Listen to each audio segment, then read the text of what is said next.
जब शिवजी का विवाह हुआ, हिमालय राज्य के यहाँ बारात शंकर भगवान की पहुंची, खूब सज धज कर।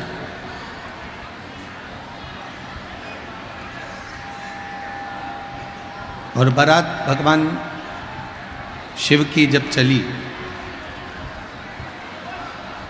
दुनिया की पहली बारात थी, दुनिया की पहली बारात। दुनिया वालों की बारात घर से चालू होती है, होटल से चालू होती है, धर्मशाला से चालू होती है, पर भगवान शंकर की दुनिया की पहली बारात थी जो शमशान से चालू हुई थी और हिमालय राज के दरवाजे तक पहुंची।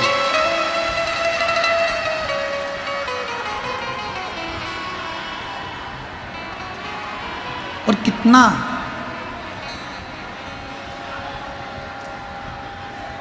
एक मुहूर्त निकल गया, 2 मुहूर्त निकल गए, 3 मुहूर्त निकल गए, शिवजी की बारात नहीं पहुंची।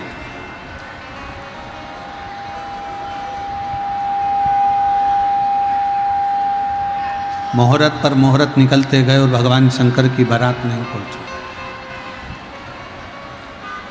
खूब मुहूर्त निकले। शंकर भगवान से पूछा कि इतने मुहूर्त निकल गए, हिमालय राज तैयारी कर कर बैठे हुए हैं और आप बारात लेकर नहीं जा रहे, आप बारात नहीं ले जा रहे। शिवजी कहते हैं अभी मेरी भस्म तैयार नहीं। सनातन हिंदू धर्म के अंतर्गत एक नियम है,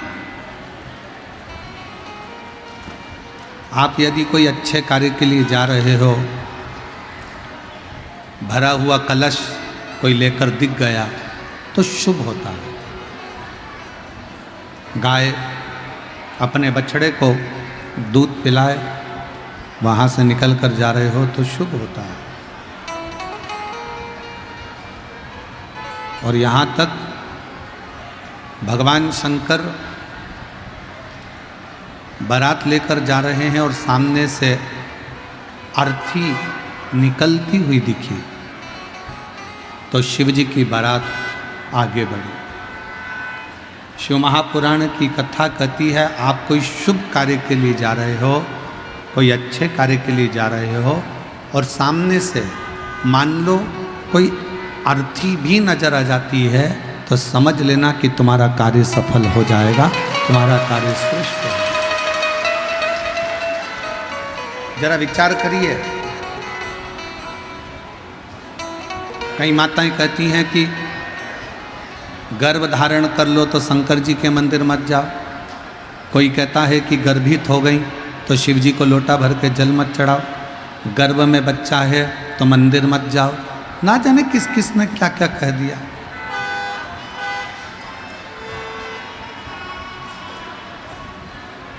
कौन कहता है कि गर्भवती नारी को शंकर का भजन नहीं करना चाहिए? कौन कहता है कि गर्भवती स्त्री को शिव के मंदिर नहीं जाना चाहिए? किस पुराण में लिखा है, किस शास्त्र में लिखा है? हमारे सारे वेद, सारे पुराण, सारे शास्त्र एक बात कहते हैं, अगर आप कैसे भी हैं और आप कितने भी दुखी हैं, चाहे आप कितनी भी तकलीफ में हैं, चाहे आप कितने भी कष्ट में हैं और चाहे आपने दुनिया का कितना भी पाप क्यों ना किया हो, तो भी शंकर के मंदिर में जाकर एक लोटा जल जरूर चढ़ाओ।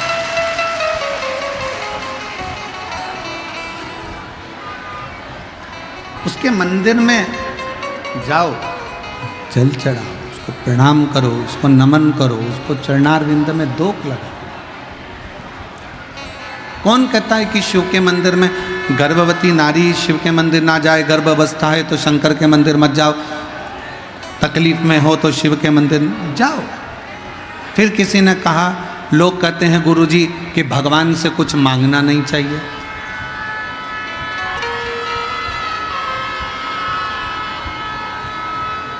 लोग कहते हैं गुरुजी भगवान से कुछ मांगना नहीं चाहिए।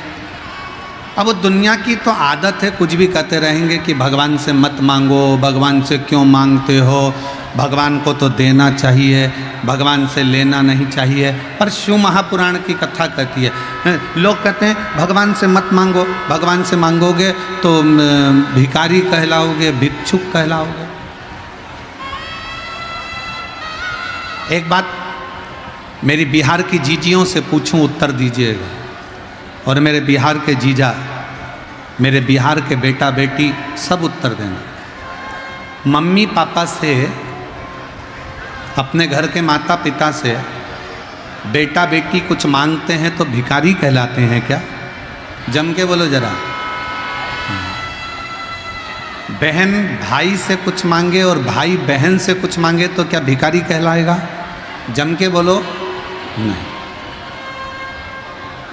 पति पत्नी से कुछ मांगे, पत्नी पति से कुछ मांगे तो क्या भिखारी कहलाएगा? नहीं।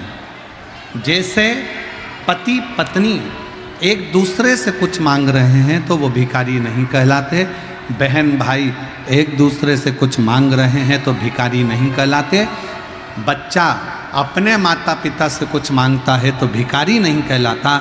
उसी तरह हम जब महादेव से मांगते हैं तो भिखारी नहीं कहलाते, हम उसके पुत्र कहलाते।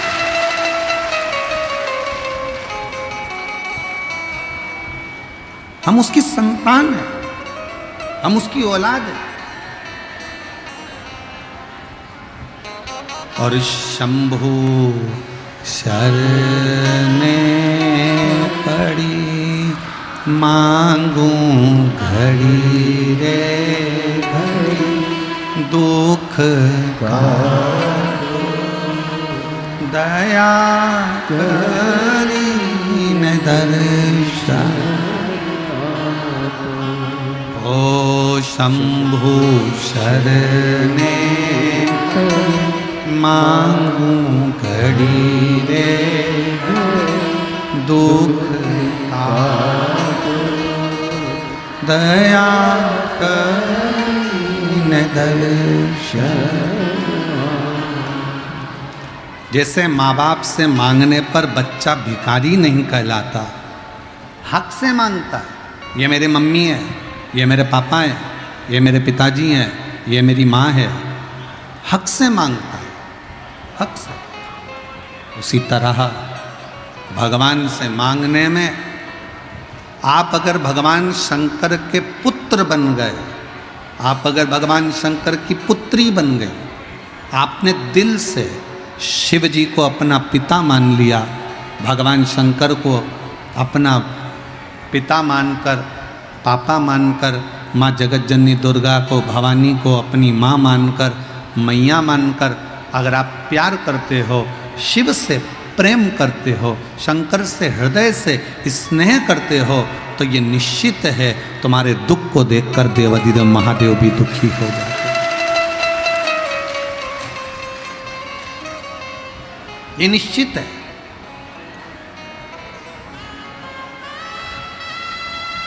हमने कई लोगों के मुख से सुना है, कई लोग अपने प्रवचन में भी कह देते हैं भगवान से कुछ नहीं मांगना चाहिए, भगवान से कुछ मत मांगो। और शिव पुराण कहती है अगर अपने बाप से नहीं मांगेंगे तो किससे मांगेंगे? अपन अपनी माँ से नहीं मांगेंगे तो किससे मांगेंगे? अपना दुख अपन अपने पिता से नहीं कहेंगे तो किससे कहेंगे? अपनी तकलीफ अपन अपनी माँ से नहीं कहेंगे तो किससे कहेंगे? दुनिया के लोग प्रवचन में कहें कि भगवान से मत मांगो, भगवान को तो देव, भगवान को मत मांगो, भगवान को तो देव, तो उनको कह देना शिव हमारे पिता हैं, जगत जननी दुर्गा हमारी माँ है, और हमारे बाप और माँ से मांगने में हमें कोई संकोच नहीं है, उनसे हम मांग। देना हो तो दीजिए जन्म जन्म का साथ, मेरे सिर पर रख दो भोले अपने ये दोनों, देना हो तो दीजिए जन्म जन्म का सब देना हो तो दीजिए, जन्म जन्म का सब। आप उससे मांग सकते हो, वो आपका पिता है। और केवल हम आपको नहीं कर रहे, हम भी शिव महापुराण की कथा में जब आकर बैठते हैं, ये शिव महापुराण को नमन कर कर इस पोथी के सामने मस्तक नवाकर, झोली पसार कर कथा में बैठने से पहले और कथा से उठने के बाद भी झोली पसार कर भगवान से यही मांगते हैं, बाबा किसी स्त्री की गोद खाली मत रखना और किसी पुरुष की जेब खाली मत रखना। सबके भंडार, सबके भंडार भर। कितनी आस लेकर, कितना विश्वास लेकर, कितने भरोसे से, कितनी दृढ़ता से, कितनी आस लेकर कोई तेरे दरवाजे पर आता है बाबा, कितने आस।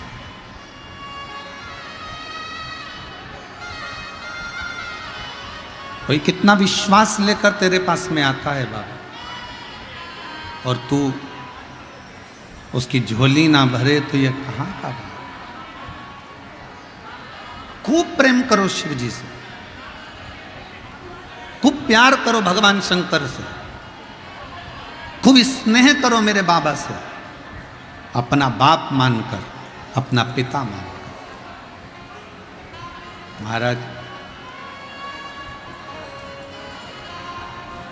ना पैसा लगता है, ना खर्चा लगता है, ना पैसा लगता है, ना खर्चा लगता है।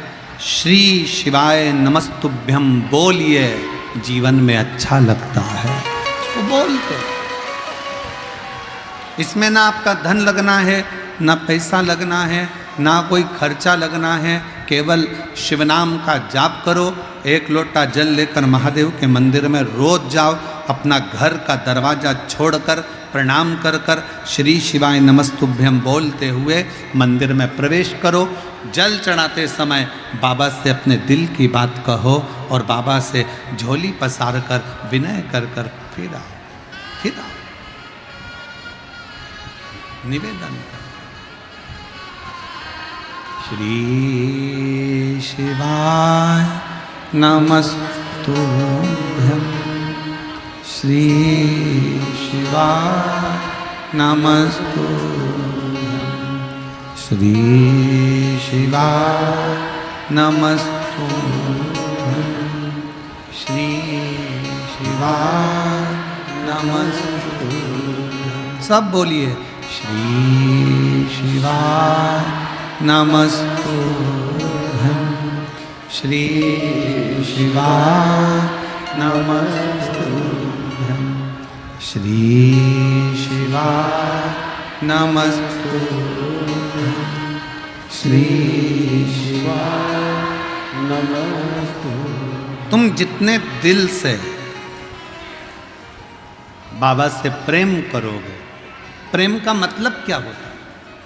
प्यार का मतलब क्या है? क्या मतलब है प्रेम का? एक दूसरे के हो जाना प्रेम हो गया? घर छोड़ के भाग के शादी कर लो, प्यार हो गया? और बाद में घर पे जाके खूब लड़ो और तलाक करवा लो, प्यार हो गया? इसको प्रेम और इसको प्यार नहीं कहते। प्रेम और प्यार का सबसे बड़ा मतलब है, दुख तुम्हें आए और तुम्हारा चेहरा देखकर तुमसे प्यार करने वाला पहचान जाए कि इसको तकलीफ क्या है। प्रेम। हम क्यों कह रहे हैं कि शंकर जी से प्रेम करो, शंकर भगवान से प्यार करो? शिव जी को एक लोटा जल चढ़ाकर उसको अपना बाप मानो, अपना पिता मानो, और पिता मानकर अपने पिता से प्रेम करो। जब आप शंकर को पिता मानकर प्रेम करना प्रारंभ करोगे तो बेटी का मुख देखकर जब बेटी जल चढ़ाने जाएगी तो उसका चेहरा देखकर पहचान जाएगा मेरा देव अधिदेव महादेव की इसको तकलीफ क्या, इसको कष्ट क्या है। प्यार का मतलब किसको कहते हैं? एक हॉस्पिटल में जाओ, एक कोई बहुत प्रचलित डॉक्टर हो, बहुत प्रचलित डॉक्टर, खूब सारे मरीज लाइन में लगे हैं। उसमें से एक मरीज ऐसा है जिसको बहुत बड़ी बीमारी है, और बहुत बीमारी सबको है, पर उसको ऐसा लग रहा है कि मुझे बहुत ज़्यादा तकलीफ है। वो डॉक्टर साहब को आवाज़ लगा कर करे, डॉक्टर साहब पहले मुझे देख लो, मुझे बहुत तकलीफ हो रही है। डॉक्टर साहब मुझसे दुगना पैसा ले लो, पर पहले मुझे देख लो, मुझे बहुत तकलीफ हो रही है। डॉक्टर ने कहा लाइन में लगो, इतनी भीड़ हो रही है, सबको तकलीफ है, सबको दुख है।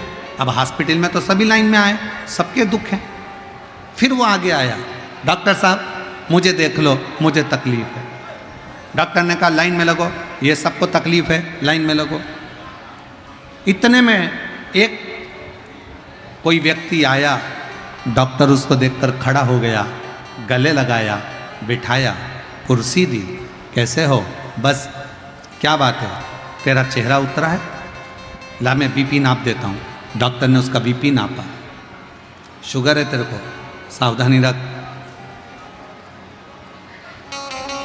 वो कहने लगा डॉक्टर बैठ, कहाँ जा रहा है? नहीं बस मैं बाद में आऊँगा, अभी तेरे पास भीड़ लगी। और वो चला गया। जरा विचार करिए, एक व्यक्ति चिल्ला रहा है मुझे पहले देखो, मेरे को तकलीफ है, मुझे पहले देखो, मुझे तकलीफ है, और एक व्यक्ति आया, उसके लिए कुर्सी लगाई गई, उससे गले लगा, हाथ मिलाया, उसका प्रेम से उसका बीपी नापा, शुगर नापी, और उसको भेज दिया दवाई लिखकर। तुमको क्रोध आया कि बताओ, हम तो इतनी देर से चिल्ला रहे हैं, हम इतनी देर से पुकार रहे हैं, और डॉक्टर वो कोई आया, उसका हाथ मिलाया, गले लगा, और उसको दवाई देकर भेज दिया।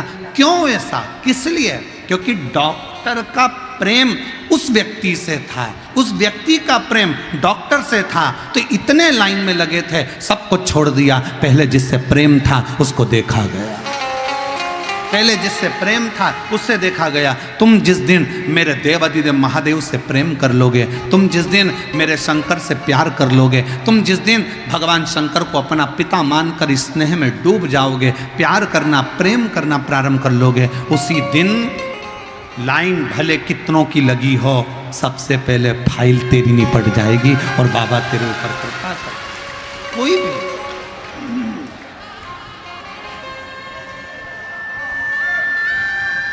कितनी भी।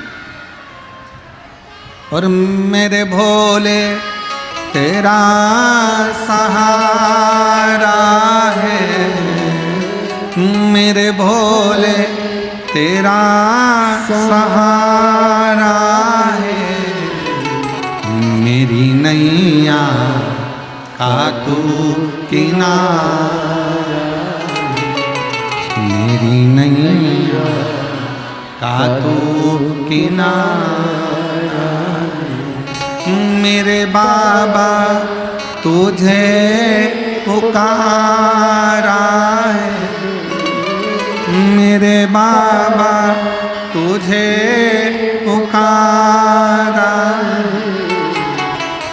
मेरी नैया का तू किनारा, मेरी नैया का तू किनारा। एक बार उसको दिल से कह कर देखो, पापा, ओ मेरे शंकर, ओ मेरे त्रिकालदर्शी, मेरे सिंहेश्वर नाथ, मेरे कुबेरेश्वर बाबा, बहुत दुखी हूँ बाबा, तो सुनना मेरी अरदास, बहुत तकलीफ में हूँ बाबा। तेरी बेटी कब तक ठोकर खाएगी बाबा, कब तक? मैं तेरा बेटा हूँ बाबू, हे बाबुल, हे बाबा, मैं तेरा पुत्र हूँ। और रिश्ता तेरा मेरा सबसे प्यारा, रिश्ता तेरा मेरा सबसे प्यारा, तू मेरा बाबा, मैं हूँ तेरा लाला, मैं हूँ तेरा लाला, तू मेरा बाबा, मैं हूँ तेरा लाला, मैं हूँ तेरा लाला। अपने पिता से कह दो, शिव को बाप मान लो, पिता। बाप और बेटी के रिश्ते के आगे कोई रिश्ता नहीं है साहब। पिता और पुत्र के रिश्ते के आगे कोई रिश्ता नहीं है साहब। आप शंकर भगवान से एक अपना पिता का रिश्ता बनाए। एक बाप बेटी का रिश्ता बनाइए। ऐसा कौन सा दुख है मेरे बाबा जो तू काट नहीं सकता?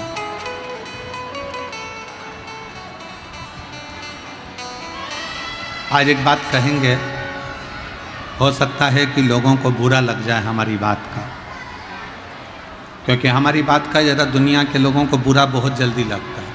हम बोलते कुछ है, वो निकालते कुछ है। आज फिर एक बात कहते हैं, दुनिया का सबसे बड़ा तीर्थ, दुनिया का सबसे बड़ा तीर्थ अगर कुछ है, कहीं है, तो वो आपका दिल है, आपका मन है।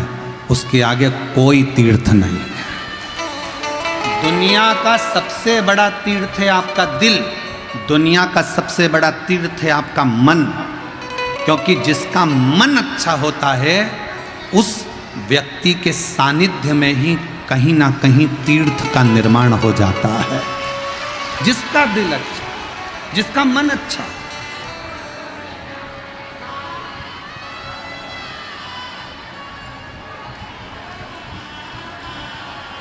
और देख लिया संसार हमने देख लिया, सब मतलब के यार हमने देख लिया।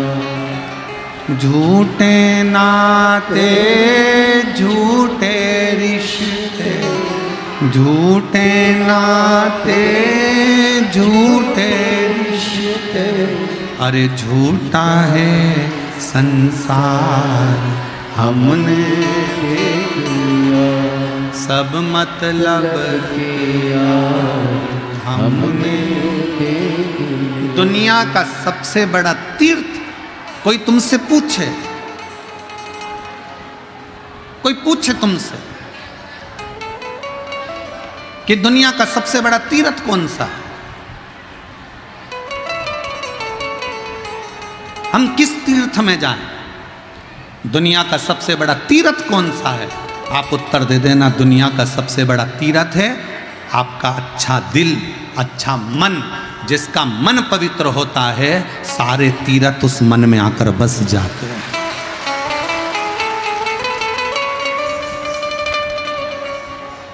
अब मन ही अच्छा नहीं है तो तीर्थ में जाके करोगे क्या? मन ही अच्छा नहीं है तो शिव पुराण में जाके करोगे क्या? और चले भी जाओगे तो आप खड़े खड़े विचार करोगे, बाप रे इतनी भीड़। फिर विचार करोगे कहाँ बैठूं, फिर विचार करोगे अब मैं करूं तो करूं क्या, मन आ तो गई हूं, कथा में तो पहुंच गई हूं, भीड़ भी बहुत है, गर्मी भी बहुत है, जगह मिली नहीं है। सीहोर वाला महाराज तो रत्ती भर नहीं दिखा।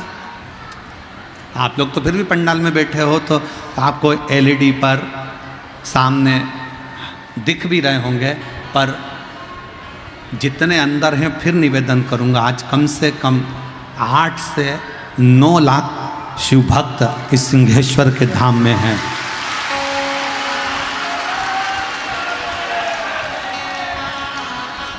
मैं तो जो उड़ने वाला कैमरा चलाने वाले हैं उनसे कहूँगा कि आपका कैमरा जहाँ जहाँ तक जा सकता है, आस्था चैनल जितना जितना दिखा सकती है, सब शिव भक्तों का दर्शन कराओ। रोडों पर चल रहे हैं, जगह नहीं है, गाड़ियों में ट्रैफिकों में फंसे पड़े हुए हैं। कुछ ऑटो तो 5 किलोमीटर दूर इतना जाम है कि वहाँ से ऑटो तो अभी फंसे ही हैं। लोगों ने ऑटो में ही मोबाइल चालू कर लिया है और उसी में कथा सुन रहा है।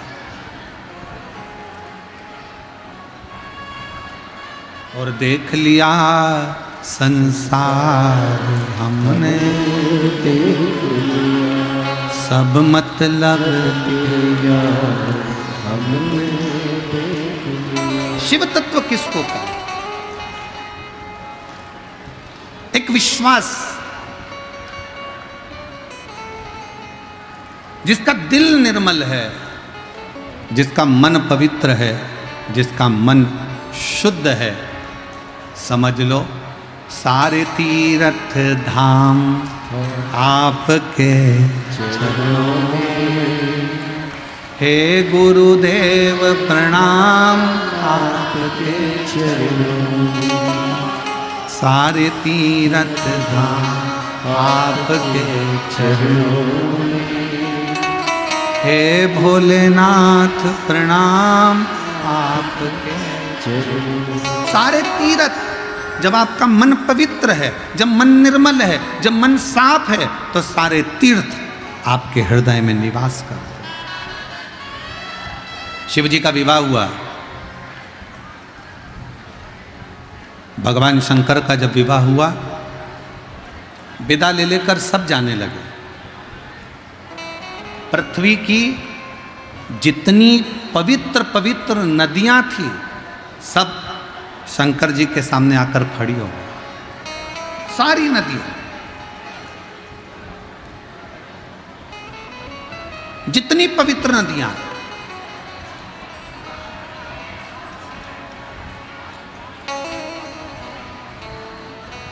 इस पृथ्वी की जितनी पवित्र नदियां हैं, सब शिव जी के पास में आकर खड़ी हो गई।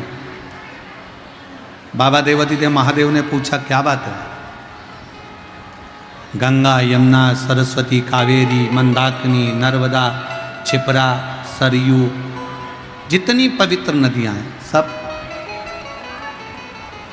क्या बात है? शंकर भगवान ने क्या चाहते हो? विदा कर दिया, तिलक कर दिया, विदाई लेकर जाओ तुम अपने अपने गांव। सारी नदियां हाथ जोड़कर खड़ी हो गई शंकर जी के सामने। हम नहीं जाए। मेरे भोले बाबा, जैसे आपने गंगा को अपने मस्तक पर रखा है, मेरे भोले बाबा, जैसे आपने गंगा को मस्तक पर रखा, पार्वती को बाजू में रखा, अपने साथ में रखा, सारी पवित्र नदियां कर रही हैं, हम नहीं जाना चाहते। हमको भी विदाई लेकर यहाँ से जाना नहीं है मेरे भोले बाबा, हमको भी आपके साथ रहना है। तो शंकर भगवान ने जितनी पवित्र नदियां थीं, उन सब नदियों को कह दिया, अगर तुम जाना नहीं चाहती हो मत जाओ। मेरा शिवलिंग जहां पर विराजमान होगा, समझिएगा, जरा देखकर समझिएगा, ये जलाधारी है और ये जलाधारी, और यहां से पानी बहता है, ठीक है? ये शिवलिंग है। शंकर भगवान ने कहा पवित्र नदियों से कि तुम कह रही हो कि हमें जाना नहीं है, हमें अपने साथ में रखो। तो शंकर भगवान ने उनको वर दे दिया, मेरे शिवलिंग के ऊपर भाग से लेकर नीचे के भाग तक जो स्थान है, उस स्थान पर सभी पृथ्वी की जितनी नदियां हैं, उन सब का स्थान मेरे उस शिवलिंग के भाग पर विराजमान रहे। पवित्र नदियां। अब कई लोग कहते हैं, गुरुजी शंकर जी पे जल चढ़ाकर पीने से बीमारियां चली जा रही है, शंकर जी पे जल चढ़ाकर आचमन करने से गठान गल जा रही है। ऐसा कैसे हो सकता है? उसका कारण केवल इतना है, जब हम शंकर भगवान पे जल चढ़ाते हैं, गंगा, यमुना, सरस्वती, कावेरी, नर्मदा, सब जल चढ़ाते से पूरी नदियों का जल उस जल में आ जाता है। पार्वती जी का हस्तकमल, जया, विषहरा, शामली, दौतली, सबका जल उसमें मिल जाता है। अशोक सुंदरी और गणेश कार्तिकेय का जल उसमें प्राप्त हो जाता है, और जब हम जल का पान करते हैं तो हमारा रोग धीरे धीरे समाप्त हो जाता है। उस जल की पवित्रता का एक पत्र है, देखिए,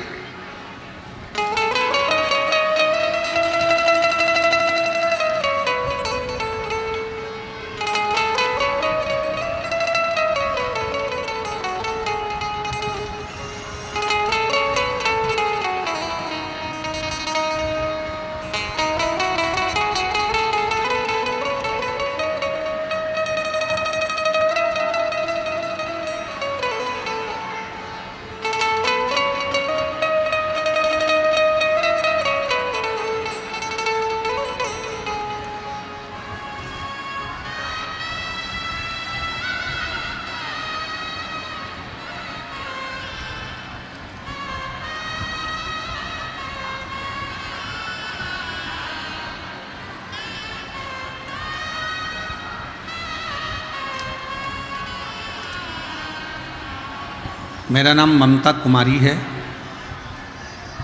पति का नाम निशांत कुमार है। बिहारीगंज मधेपुरा की रहने वाली है। गुरुदेव, मेरी शादी को 18 साल हो गए। 2 बेटियां हैं। मुझे पूर्व में 3 लड़कों ने जन्म लिया, पर एक एक कर कर वो तीनों मर गए। दूसरी बार डॉक्टर को दिखाया तो डॉक्टर ने कह दिया कि तुम्हें माँ बनने का चांस नहीं। हम अंदर से टूट गए। परिवार के कई लोग ताना देते थे, बेटियां हैं बेटा नहीं, पर 3 बेटों को जाने के बाद लोग और अपशब्द करने लगे कि इसके 3 लड़के चले गए, खा गए, मर गए, इस तरह की बातें करते। तब मेरी चाची ने मुझसे कहा कि पशुपतिनाथ का व्रत कर, टीवी पर कथा सुन। तब मैंने पशुपति व्रत करना प्रारंभ किया, कथा सुनना प्रारंभ करा। कुछ महीनों बाद डॉक्टरों ने तो कहा था कि संतान का सुख नहीं हो सकता, पर कुछ ही महीनों बाद गर्भ ठहर गया। तभी मैं थोड़ा डर गई, ना जाने क्या होगा। डॉक्टर के पास गई, डॉक्टर को दिखाया तो उसने कहा गर्भ ठहर गया, पर बच्चे को खतरा है। ये जानकर मैंने शंकर जी के मंदिर में जाकर जल चढ़ाना प्रारंभ करा, महादेव पर भरोसा कर कर शिव के। अब देखो, कई लोग कहते हैं कि गर्भवती नारी को मंदिर नहीं जाना चाहिए। शिव पुराण कहती है गर्भ अवस्था में अगर बच्चा है तो शंकर के मंदिर में 1 लोटा जल रोज चढ़ाओ, शंकर भगवान तुम्हारे गर्भ की रक्षा करेंगे। मैंने शिव को जल चढ़ाना प्रारंभ करा।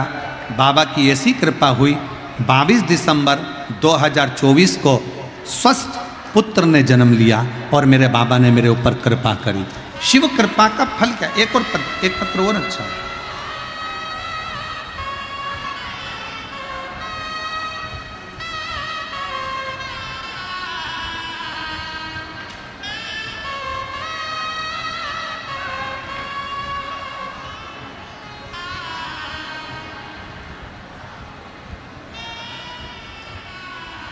मैं अरुणा कुमारी,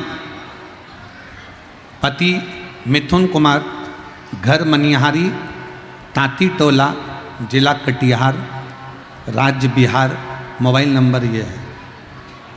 मेरा शादी को कई साल निकल गए थे, मुझे संतान का सुख नहीं था। कई डॉक्टरों को दिखाया, डॉक्टरों ने कहा था कि गर्भ तो ठहरेगा, लेकिन कुछ समय के लिए ऐसा भी हुआ, गर्भ तो ठहरा पर बच्चा बड़ा नहीं और बच्चे को शांत हो गया। हम लोग परेशान हो गए। तब किसी के कहने पर आपकी शिव महापुराण की कथा श्रवण करना प्रारंभ करी और बाबा की कृपा से ऐसी बाबा ने करुणा करी कि मुझे 2024 अक्टूबर के महीने में बाबा ने संतान का सुख दे दिया। ये उसकी कृपा। हम जब विश्वास करते हैं, हम जब भरोसा करते हैं तो शिव हमारे करीब में आते हैं, शिव हमारे पास आते हैं।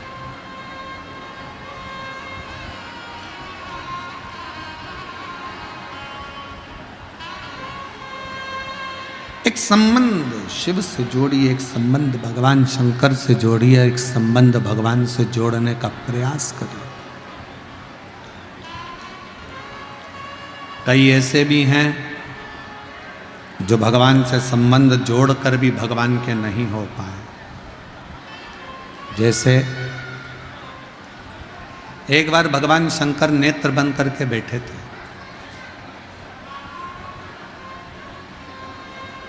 थोड़ा ध्यान दीजिएगा कथा पर। आज शिवरात्रि है बैसाख महीने की, और आज कथा की भी शिवरात्रि है।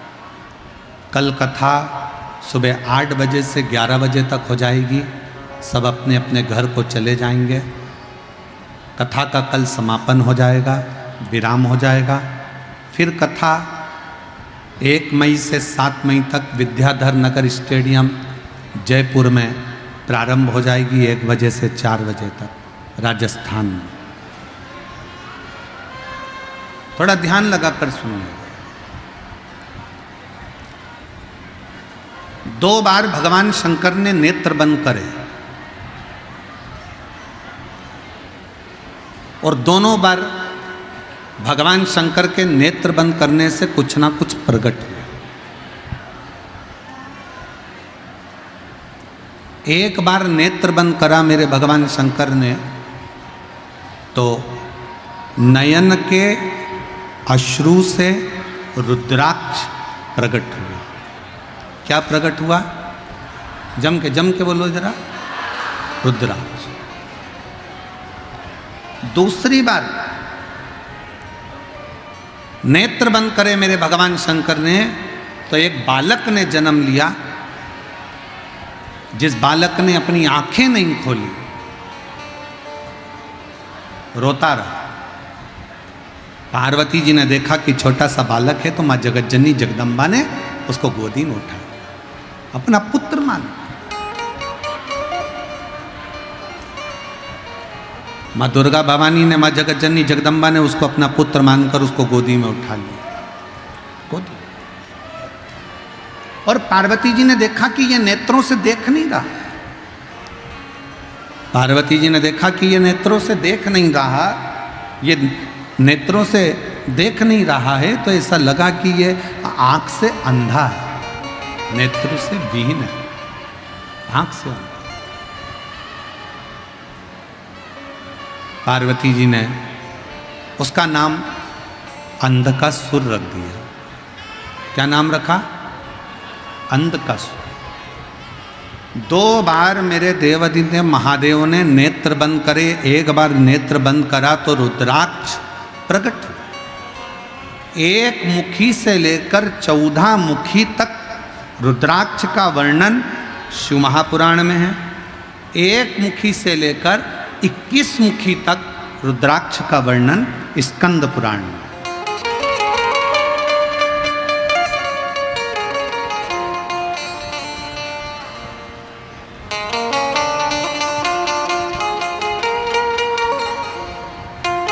अब उस रुद्राक्ष में ऐसा क्या है?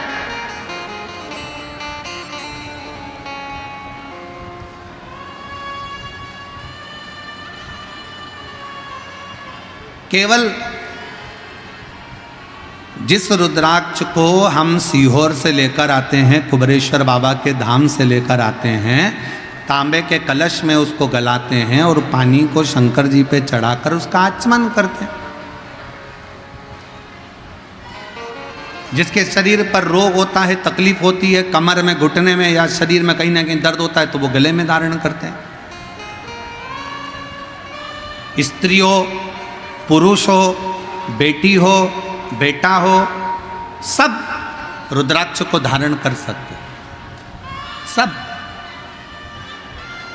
एक तुलसी और एक रुद्राक्ष कभी अपवित्र नहीं होते, कभी अपवित्र नहीं होते।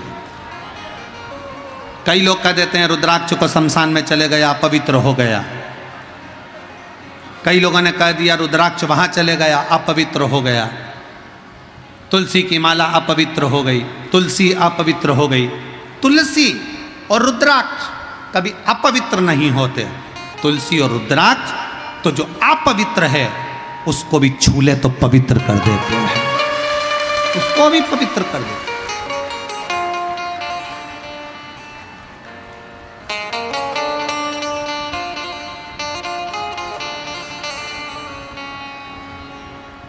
सीहोर में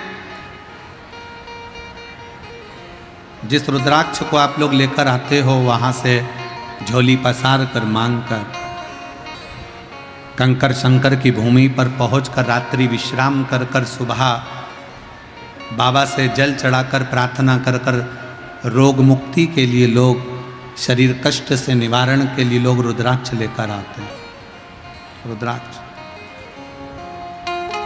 कई लोग कहते हैं गुरुजी रुद्राक्ष तो नेपाल में भी बहुत है, काशी में भी बहुत है, सारी दुनिया में रुद्राक्ष है, पर सीहोर का रुद्राक्ष ही इतना बल क्यों रखता है, इतना प्रबल क्यों होता है? हम कहेंगे सीहोर का रुद्राक्ष आपको जो दिया जाता है उसको गंडकी रुद्राक्ष कहते हैं। जब बाबा धाम में वो पहुंचता है, कुबेरेश्वर धाम में, उस रुद्राक्ष के एक मुखी से लेकर 21 मुखी तक जो मंत्र शिव महापुराण की कथा में, स्कंद पुराण में जो वर्णन किए जाते हैं, उन मंत्रों के द्वारा उन रुद्राक्षों को शिवरात्रि के समय पर जो रुद्राक्ष महोत्सव होता है उस समय पर उसको बाबा के उन मंत्रों को अभिजीत कराया जाता है, अभिमंत्रित किया जाता है। और फिर उन रुद्राक्ष को कहीं अभिमंत्रित करने की जरूरत नहीं पड़ती, सीधे आपने कुबेरेश्वर धाम से लेकर निकले और वहीं से आप उसका प्रयोग करना प्रारंभ कर सकते हो, वहीं से उसको धारण कर सकते, करना चाहिए। 2 बार भगवान ने नेत्र बंद करे, 1 बार बंद करे भगवान ने नेत्र तो रुद्राक्ष उत्पन्न हुआ, दूसरी बार भगवान ने नेत्र बंद करे तो अंधकासुर उत्पन्न हुआ। अंधकासुर जैसे ही जन्मा, अंधकासुर जैसे ही पैदा हुआ, अंधकासुर को गोदी में लिया और अंधकासुर को गोदी में लेकर माँ पार्वती जी ने उसको गोदी में लेकर कहा कि ये मेरा पुत्र है, ये मेरा पुत्र है। और शंभु शरणे पड़ी मांगू घड़ी रे दुख का दया करीन दर्शन ओ शंभु शर मांगू घड़ी रे दुख का दया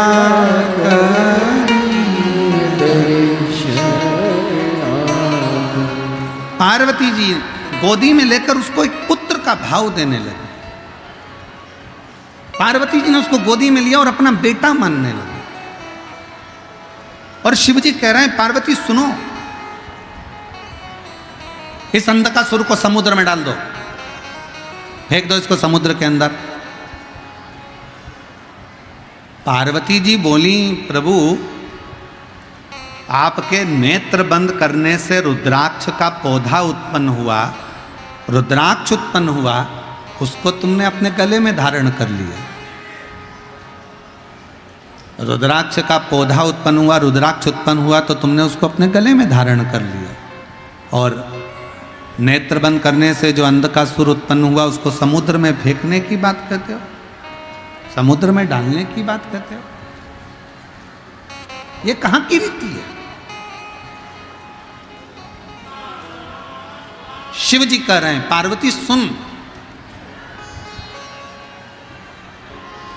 इस रुद्राक्ष को जिसको मैंने प्रकट किया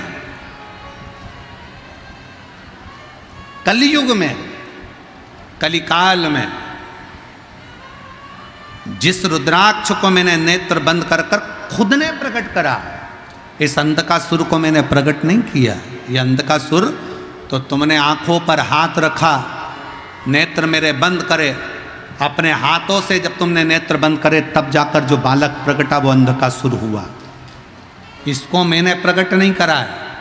जब किसी व्यक्ति के नेत्र दबाए जाते हैं तो उसमें से आंसू निकलना प्रारंभ हो जाते हैं। बहुत देर तक नेत्र को जब दबा कर रखोगे, बहुत तेज दबाओगे तो आंख में से आंसू निकलेगा। वो आंसू आंखों से रोया हुआ आंसू नहीं है, वो आंसू आंखों से खुशी का आंसू नहीं है, वो आंसू तो उसको कष्ट मिला तो निकला। भगवान शंकर कहते हैं मैंने रुद्राक्ष को स्वयं अपने अश्रु से, खुशी के अश्रु से, प्रेम के अश्रु से अपना पुत्र मानकर उसको प्रकट किया है जो जनमानस का कल्याण करेगा, जो पूरे जगत का, पूरे जनमानस का कल्याण करेगा, पूरे जगत का कल्याण करेगा। वासु पूरे जगत का कल्याण करने वाला है। वह रुद्राक्ष पूरे जगत का कल्याण करने वाला है। और ये अंधकासुर जो पैदा हुआ है, ये अंधकासुर जगत का कल्याण नहीं करेगा, जगत को कष्ट देगा। और केवल जगत को कष्ट नहीं देगा, अपने माँ बाप को भी कष्ट देगा।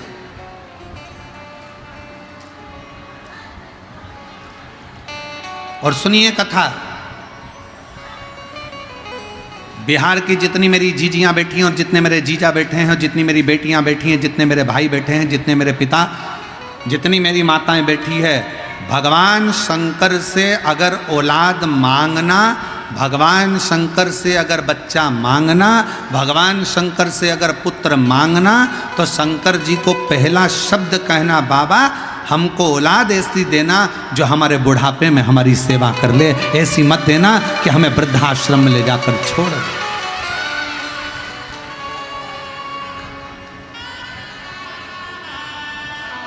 ऐसी औलाद नहीं चाहिए।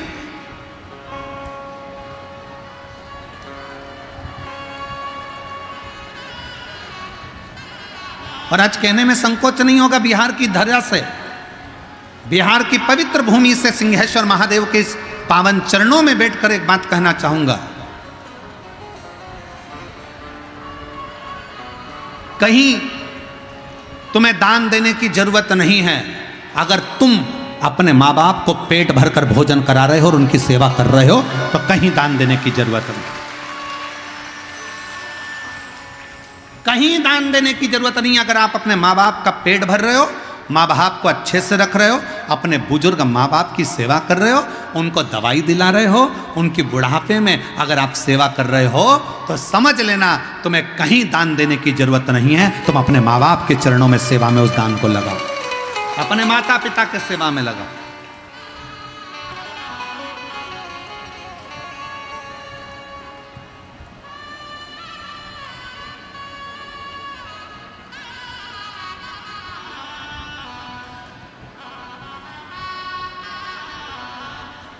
पहले भारत की भूमि पर गौशालाएं थी क्या? जम के बोलो। पहले भारत की भूमि पर गौशाला नहीं होती थी। घर घर में गाय होती थी, घर घर में गौ माता की सेवा होती थी, घर घर में गौ माता का पूजन होता था, घर घर में गौ माता की सेवा होती थी। गौशाला की जरूरत नहीं पड़ती थी। गौशाला बनी, ये भारत की भूमि पर श्रेष्ठता नहीं है, वो तो दुनिया के लोगों ने इस गौ माता को ठुकरा दिया। तो फिर गौ माता के लिए संतों ने, साधुओं ने, गुरुजनों ने, तपस्वियों ने गौशालाओं का निर्माण किया। तब निर्माण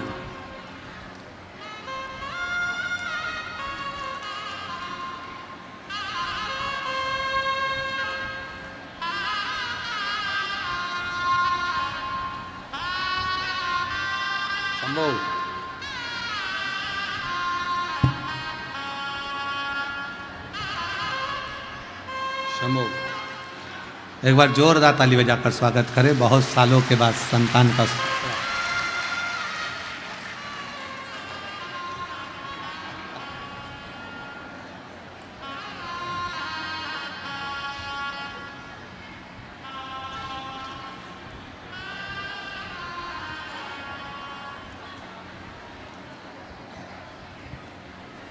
पहले गौशाला नहीं होती थी। पहले घर घर में गौ माता की सेवा होती थी। पहले घर घर में संत, साधु, घर के लोग अपने घरों में गौ माता रखते थे। अब धीरे धीरे लोगों ने गौ माता को रखना बंद कर दिया, तो गौशालाओं का निर्माण हो गया। और अब यह नया काम चालू हुआ वृद्धाश्रम का। पहले सत्य वचन आप सब बताओ, बुजुर्ग बुजुर्ग लोग बैठे हुए हैं इस कथा के मंडप में, बोलना ईमानदारी से, पहले के ज़माने में वृद्धाश्रम होते थे क्या? घर में माँ बाप की सेवा सबसे बड़ी परमात्मा की सेवा मानी जाती थी, तो माँ बाप की सेवा में लोग लगे रहते थे। आज के ज़माने में माता पिता का तिरस्कार कर कर उनको वृद्धाश्रम में भेज दिया जाता। श्रेष्ठ नहीं। आज आप अपने माँ बाप को वृद्धाश्रम में भेजो, कल तुम्हारी औलाद तुमको वृद्धाश्रम में भेजेगी। एक कथा आती है, एक पत्नी ने अपने पति से कहा, सुनो तुम्हारे पिताजी बहुत खांसते हैं, तो मेरे पिताजी दिन भर खांसा करते हैं, बच्चों को पढ़ने में तकलीफ होती है। बेटे ने कहा क्या करना है? पिताजी को माली के कमरे में ठहरा दो। आगे माली का कमरा था, पीछे। पिताजी के लिए माली का कमरा साफ करवा दिया, चौकीदार का कमरा साफ कराकर उसमें पिताजी को रख दिया। पिताजी से कहा, पिताजी तुम माना मती, तुम्हारी बहू तुम्हारे लिए भोजन लेकर आएगी, तुम्हारी बहू तुम्हारे लिए चाय लेकर आएगी, ये घंटी है, इस घंटी को बजा देना, तुम्हारी बहू तुम्हारे लिए खाना लेकर आ जाएगी। ठीक है बेटा, ठीक है। पिताजी ने घंटी बजाई, बहू चाय लेकर आई। पिताजी ने घंटी बजाई, बहू भोजन लेकर आई। एक बार चलते चलते समय निकल गया और 20-22 दिन बाद पिताजी ने घंटी बजाई पर बहू नहीं आई। खूब बजाई, नहीं। बेटे ने कहा था तुम अंदर कमरे में मत आना, घंटी बजाना। घंटी बजाते बजाते पिता प्यासा चक्कर खाकर जमीन पर गिर गया। शाम को ऑफिस से बेटा आया, उसने अपनी पत्नी से कहा क्यों पिताजी को चाय भोजन पानी दिया, क्यों उन्होंने घंटी नहीं बजाई? उनके पास रखा होगा। उन्होंने घंटी नहीं बजाई, उनके पास रखा होगा। बेटा दौड़कर बाप के कमरे में गया तो बाप तो जमीन पर पड़ा था। पानी का छींटा दिया, पापा उठो। पिताजी उठे। क्या बात है पापा, आपने घंटी नहीं बजाई? पिताजी बोले घंटी तो खूब बजाई, पर मुझे लगता है कि घंटी के तार को उंदरा ने, चूहे ने कतर दिया, घंटी बजती नहीं है। पिताजी को बेटा पानी पिलाता और पिताजी के प्राण छूट गए। अंतिम संस्कार किया गया। 13वें के दिन, 10वें के दिन घर की सफाई होने लगी। घर में 2 बेटे थे। एक बच्चे ने घंटी को अपनी जेब में रख लिया, दूसरे बच्चे ने घंटी के तार को अपनी जेब में रख लिया। माँ ने झाड़ू लगाते लगाते पूछा ये क्या कर रहे हो? बच्चे कहते हैं मम्मी जैसे आपने दादाजी के लिए घंटी लगाई थी वैसे ही हम आपकी घंटी लगाएंगे, इसलिए तैयारी कर कर अभी रख रहे हैं। ये तैयारी कर कर हम रख रहे हैं। जो तुमने किया वो करेगा। भारत की भूमि पर यह वृद्धाश्रम ठीक नहीं है। अपने माँ बाप की सेवा करो। फिर निवेदन है, कहीं दान देने की जरूरत नहीं है। अगर तुम अपने माँ बाप को पेट भर कर भोजन करा रहे हो, उनकी दवाई करा रहे हो, उनकी सेवा कर रहे हो, तो कहीं दान करने की जरूरत नहीं है। तुम अपने माँ बाप की सेवा में लगा दो उसको, अपने माता पिता की सेवा, उनकी चाकरी में कुछ अच्छा कर लो अपनी जिंदगी में कुछ।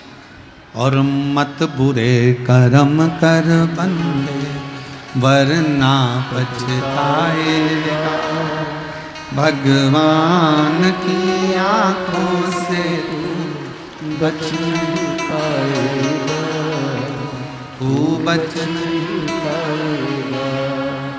अरे ओ अज्ञानी मत करना दानी, अरे ओ अज्ञानी मत करना दानी। तेरे कर्म का फल भी तू ही पाएगा, जैसा किया तूने तेरे आगे आएगा।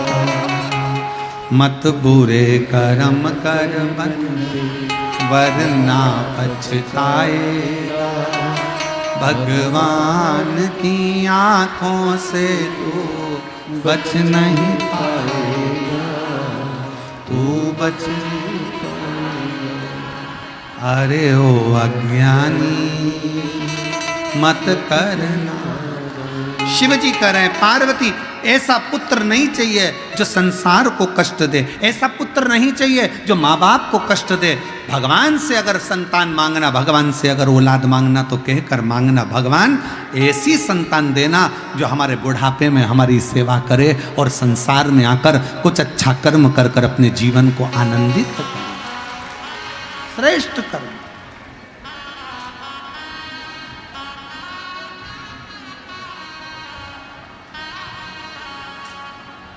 कुछ अच्छा करने। पार्वती जी फेंक दो इसको समुद्र के अंदर। पार्वती जी ने गले से लगा लिया, मैं इसको नहीं फेंक सकती, मेरा बेटा है, फेंको पार्वती समुद्र में इसको। पार्वती जी ने उठाकर समुद्र में शंकर जी के कहने पर फेंक दिया। समुद्र में बैठा था हिरण्याक्ष, उस अंधकासुर को हिरण्याक्ष ने उठा लिया, पालन पोषण करने लगा। अंधकासुर जब बड़ा हुआ तो उसने हिरण्याक्ष से पूछा कि मेरे माता पिता कौन है। हिरण्याक्ष ने कहा तुम्हारा माँ बाप कोई भी नहीं है, केवल मैं तुम्हारा पिता हूं। समय आया, श्रीमद् भागवत में वर्णन आता है, हिरण्याक्ष ने पृथ्वी को जल में डुबो दिया था। भगवान ने वराह रूप धारण कर कर पृथ्वी को जल में से निकाला था और हिरण्याक्ष का वध करा था। हिरण्याक्ष मर गया। अंधकासुर को लगा मेरे पिता का वध किसने किया है? देवताओं ने। अंधकासुर ने देवताओं से द्वेष करना प्रारंभ कर दिया। त्राही माम, चारों तरफ त्राही त्राही त्राही करने लगा। जो यज्ञ करता अंधकासुर उस यज्ञ को समाप्त कर देता। जहां अनुष्ठान होता अंधकासुर उस अनुष्ठान को बंद करवा देता। अंधकासुर ने उपद्रव मचाना जो प्रारंभ करा, उपद्रव मचाते मचाते ब्रह्मा जी की समाधि में तपस्या में लीन हो गया। ब्रह्मा जी ने पूछा मांग तुझे क्या चाहिए? अंधकासुर कहता है मेरे प्राण कभी ना जाए, मैं मरूं ना।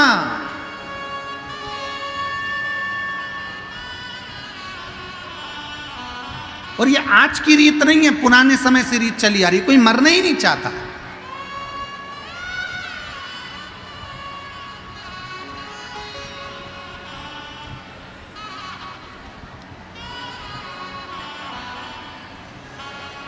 एक बार जो पृथ्वी पर आ जाता है ना, वो मन में सोच लेता मैं नहीं मरूं तो अच्छा है, और आनंद होगी, आनंद।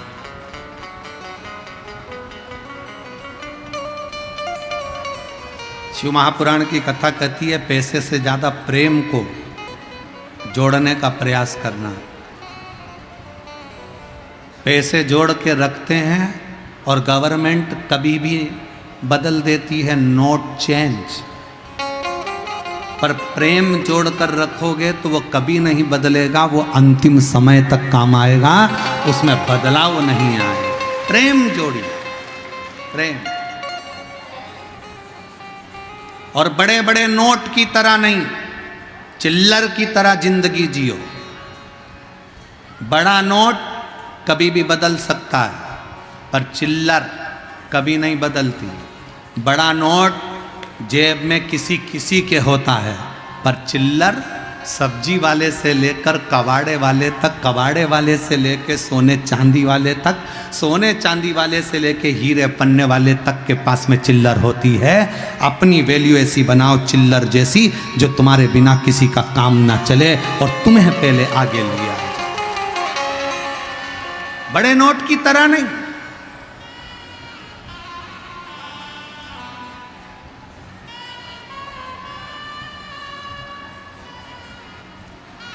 चिल्लर जैसा स्वभाव, सहजता।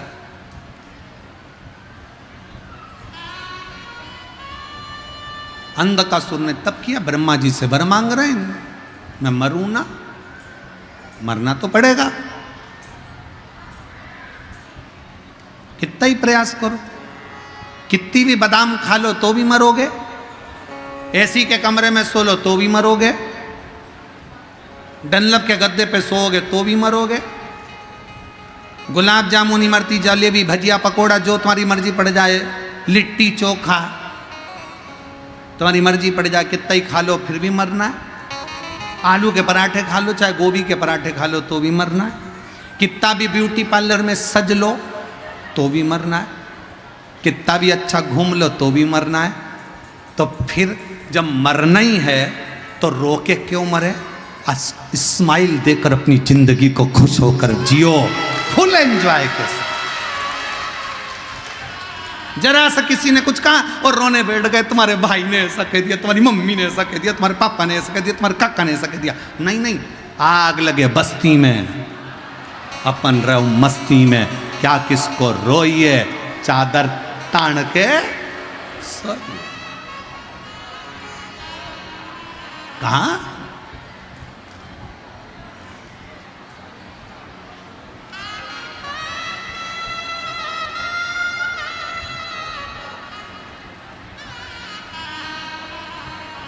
और जब बस उसके आश्रित होकर जब रावण को सोने की लंका दे सकता है, भस्मासुर को कंकण दे सकता है, तो सबको दे सकता है, सबको सब कुछ प्रदान कर सकता है वो।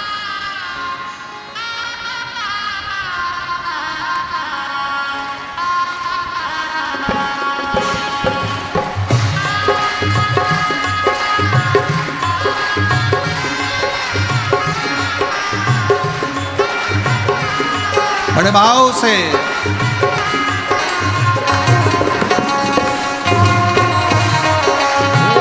दोनों हाथों से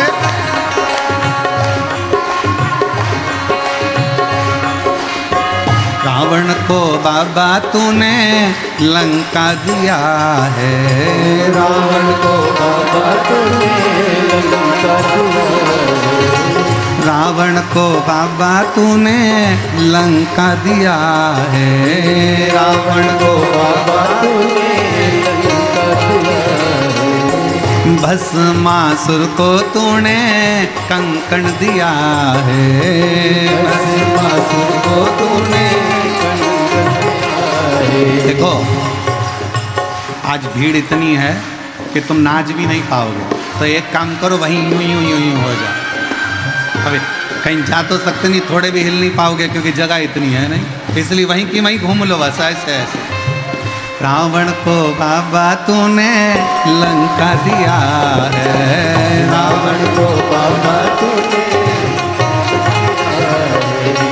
रावण को बाबा तूने लंका दिया है, रावण को बाबा तूने लंका दिया है, भस्मासुर को तूने कंकण दिया है, भस्मासुर को तूने हे भस्मासुर को तूने कंकण दिया है,